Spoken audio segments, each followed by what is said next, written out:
Yo, what's up, Africa? Welcome back to the channel. I remain your humble host from Football Banter, Awesome Andy Bassi. We are hitting the streets of Rio to get their reactions on the biggest game of the weekend between Manchester City and Manchester United. Don't go anywhere as we get reactions and reviews.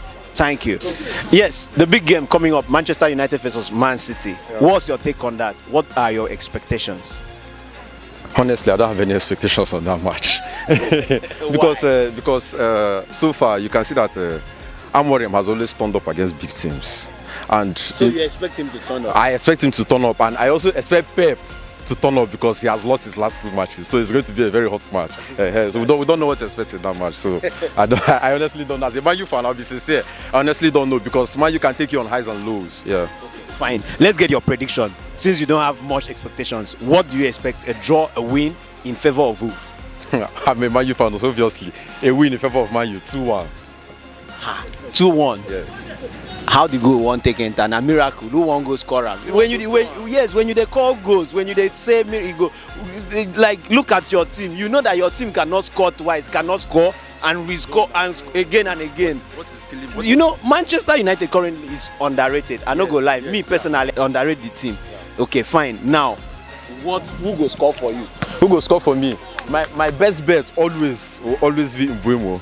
Okay. Yes, to score the first goal. Then, you see, I don't know why this boy is so underrated in mind. Zexi, as like his link-up play is mad. That boy is too good with his link-up play. So if you can start me Zexi, I'll appreciate it. Sesko, I wanted to say Sesko, but so far you can say that Sesko has not really entered the team and he has not really adapted to the style that Premier League is playing at the moment. You understand?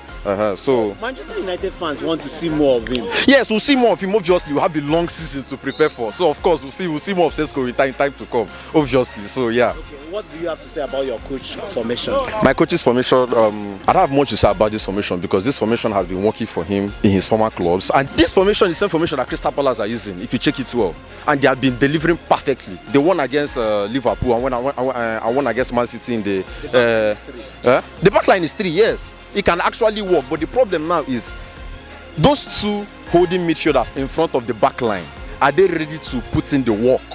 Because most times he plays Bruno there, and obviously Bruno cannot sit there and help out with the market. So when Bruno moves, he leaves either only Casemiro or Maino or Ugarte or whoever he decides to play there. He leaves that person clueless. So you see, the formation can actually work if they can give me something like, let's say, Casemiro, Maino, 2 holding midfielders. I know that they can actually follow the ball, and match the opponent's attack. Yeah.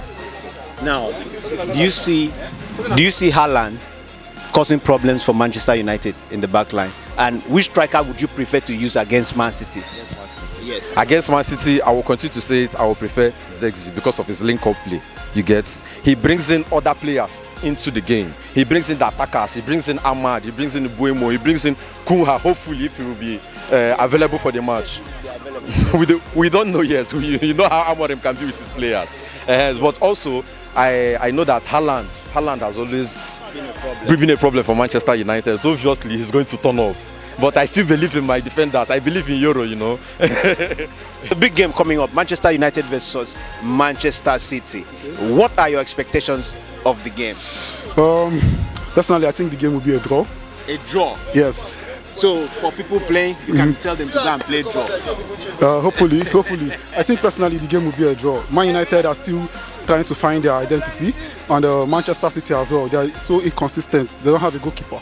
Or they actually do have a goalkeeper now. Trafford is going to start, and he's a shaky goalkeeper. So now, do you think that Onana was the problem of Manchester United, the goalkeeping area, the goalkeeping department? Would you say that he was the problem of Manchester United? Not really the problem of Man United, but Man United has their problem is an all-round problem. I feel the all-round problem. Yeah, because almost everybody is not performing the way they are supposed to perform. So the goalkeeper is bound to do series of mistakes as well. That's why I had to give them a draw, because I think the game will be an even game. Even game. Yeah. That's what you expect. Okay. Now let's look at the tactical aspect of the game. What do you expect from Pep Guardiola and what do you expect from Amorim? Their formation and their ball play. What would you want them to do differently? What technique would you want them to deploy in the game to make sure that they go home with victories? I think both teams will go for an attacking play, but I expect Pep, of course, to come out on top. But you know, football is unpredictable. Recently, I've been noticing that Amorim uses a three defenders in the back line. 3-4-3. Yes. What would you say about that? And that's not what Pep would do. I think it will be man for man, because Pep, we all know Pep, Haaland is going to start. Sure. So Doku, of course, is going to start, obviously, alongside them, whoever they have on the other flank. So I think they'll go man for man in terms of attack. I just think Amorim will come out on top in midfield, but overall I feel it's a draw. I just feel it's a draw game.